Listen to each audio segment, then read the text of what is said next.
판다. 왜 혼자 사는 것을 좋아할까요? 대나무 숲을 천천히 걷는 판다의 모습을 떠올려 보세요. 그들은 언제나 혼자입니다. 다른 곰들처럼 무리를 이루지도 않고, 심지어 짝을 만나는 시기를 제외하면 같은 종족조차 피해 다닙니다.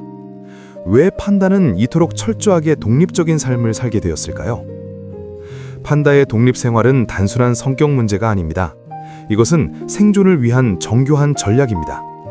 판다의 주식인 대나무는 영양가가 매우 낮아서 판다는 하루에 12시간에서 16시간을 먹는 데 사용하고 12서 40kg의 대나무를 섭취해야 합니다. 이는 곰 중에서도 유난히 비효율적인 식단입니다. 게다가 판다의 소화 시스템은 육식 동물의 것을 그대로 가지고 있어서 섭취한 대나무의 17%만 실제로 소화할 수 있습니다. 이런 식생활은 판다에게 독립 생활을 강요했습니다. 한 지역의 대나무는 한 마리의 판다를 먹여 살리기에도 빠듯합니다. 만약 여러 마리가 함께 산다면 모두가 굶주릴 것입니다. 따라서 판다는 각자 넓은 영역을 확보하고 그 안에서 홀로 생활하는 방식을 택했습니다. 수컷 판다의 영역은 평균 67제곱킬로미터, 암컷은 45제곱킬로미터에 달합니다. 역사가 만든 고독, 판다는 언제부터 혼자 살게 되었나?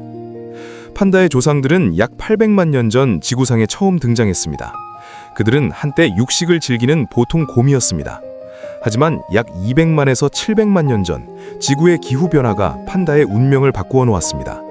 빙하기와 간빙기가 반복되면서 중국 남부와 중부의 산림지대는 점차 축소되었고 판다가 선호하던 먹이들이 사라지기 시작했습니다.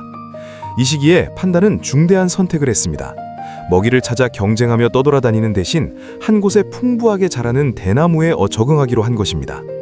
대나무는 사계절 내내 자라고 산 비탈 어디에나 있으며 다른 동물들이 거의 먹지 않는 식물이었습니다. 완벽한 틈새 시장이었죠. 하지만 이 선택에는 대가가 따랐습니다. 대나무식 단위로의 전환은 판다의 사회생활을 완전히 재편했습니다. 영양가 낮은 먹이를 하루 종일 먹어야 하는 동물에게 무리 생활은 사치였습니다. 집단으로 이동하면 대나무 숲이 금세 황폐해지고 함께 있으면 먹이 경쟁만 치열해질 뿐이었습니다. 결국 판다는 가족과도 헤어져 홀로 살아가는 길을 선택했습니다. 특히 플라이스토세 후기, 약 10,000년 전에는 인간 활동 증가로 판다의 서식지가 더욱 파편화되었습니다. 한때 중국 전역에 퍼져 있던 판다는 스촨, 샨시, 간수성의 고산지대로 밀려났고 이는 판다의 독립생활 습성을 더욱 강화시켰습니다. 좁은 영역에 갇힌 판다들은 서로를 더욱 피해야 했고 이것이 수백 세대를 거치며 그들의 본능이 되었습니다. 보이지 않는 경계선, 판다의 마킹. 판다가 혼자 살기 위해서는 명확한 영역 표시가 필수적입니다. 바로 여기서 마킹이 등장합니다. 판다의 마킹은 보이지 않는 편말과 같습니다. 여기는 내 집이니 들어오지 마시오 라는 경고문이죠. 판다는 주로 두 가지 방법으로 마킹합니다. 첫 번째는 나무에 등을 비비는 행동입니다. 판다의 안문 주변에 특별한 냄새샘이 있어서 나무에 몸을 문지르면 자신만의 독특한 냄새가 묻어납니다.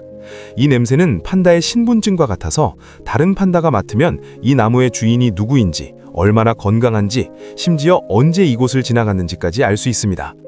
두 번째는 소변 마킹입니다. 판다는 물구나무 서듯이 뒷다리로 몸을 세우고 최대한 높은 위치에 소변을 뿌립니다. 높은 곳에 표시할수록 더 많은 판다가 냄새를 맡을 수 있기 때문입니다. 이는 마치 전봇대에 전단지를 붙이는 것과 같은 이치입니다. 더 높이 붙일수록 더 많은 사람이 볼 수 있으니까요. 흥미로운 점은 판다의 마킹이 단순한 출입 금지 표지판이 아니라는 것입니다. 이것은 판다들 사이의 소통 수단이기도 합니다.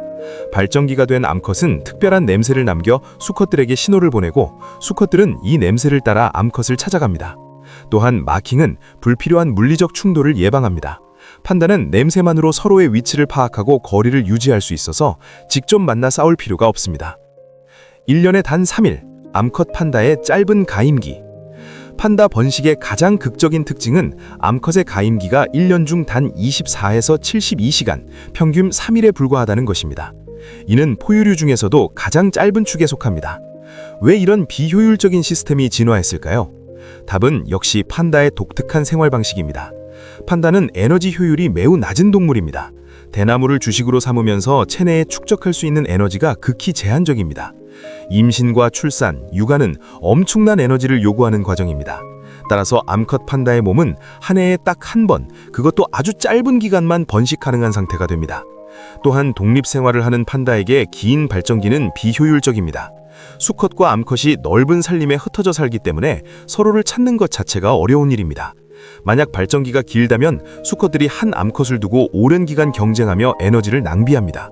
짧고 집중적인 발정기는 짝짓기를 신속하게 끝내고 다시 각자의 영역으로 돌아가도록 만듭니다. 암컷 판다의 가임기는 보통 3에서 5월 사이 봄철에 찾아옵니다. 이 시기가 되면 암컷은 마킹 빈도를 크게 늘리고 평소와 다른 고음의 울음소리를 냅니다. 수컷들은 이 신호를 감지하고 암컷을 찾아 나섭니다. 여러 수컷이 한 암컷을 두고 경쟁하기도 하지만 대부분은 소리와 위협 행동으로 승부를 가리고 실제 격렬한 싸움은 드뭅니다. 이 짧은 시간 안에 짝짓기에 성공하면 암컷은 한 약 135일간의 임신 기간을 거쳐 새끼를 낳습니다. 하지만 이 3일의 기회를 놓치면 암컷은 다시 1년을 기다려야 합니다.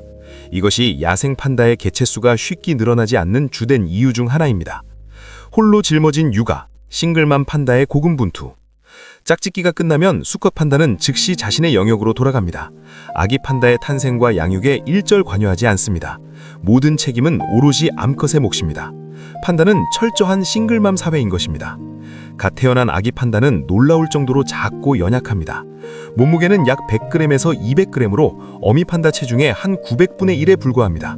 이는 포유류 중에 신생아와 어미의 체중 비율이 가장 극단적인 경우입니다. 분홍빛 피부에 털도 거의 없고 눈도 뜨지 못한 채로 태어납니다. 완전히 엄마에게 의존할 수밖에 없는 상태죠. 엄마 판다는 출산 후 처음 며칠 동안은 새끼를 한시도 놓지 않습니다. 먹이를 먹으러 가지도 않고 오로지 새끼를 품에 안고 체온을 유지시켜주는 데만 집중합니다.